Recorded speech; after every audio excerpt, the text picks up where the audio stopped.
ওই এই খেলার জায়গা ওই শয়তানের পাত্রটি ওই তো বাপ্পা নাই আরে খেলতে আসত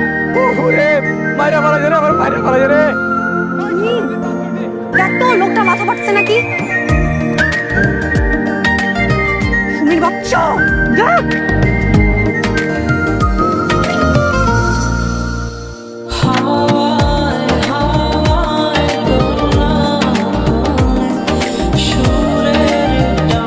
একটা টেপ টেনিস বল পেয়েছে কি একজন মেয়ে মাথা ফাটার তো তাই আপনি চিল্লাচ্ছেন কেন কিছু হয়েছে আপনার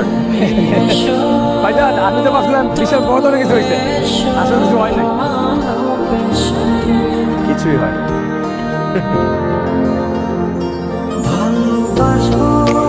একজন মেয়ে মানুষ পেয়েছে তো তাই তার কাছে ফুলের টোকা লেগেছে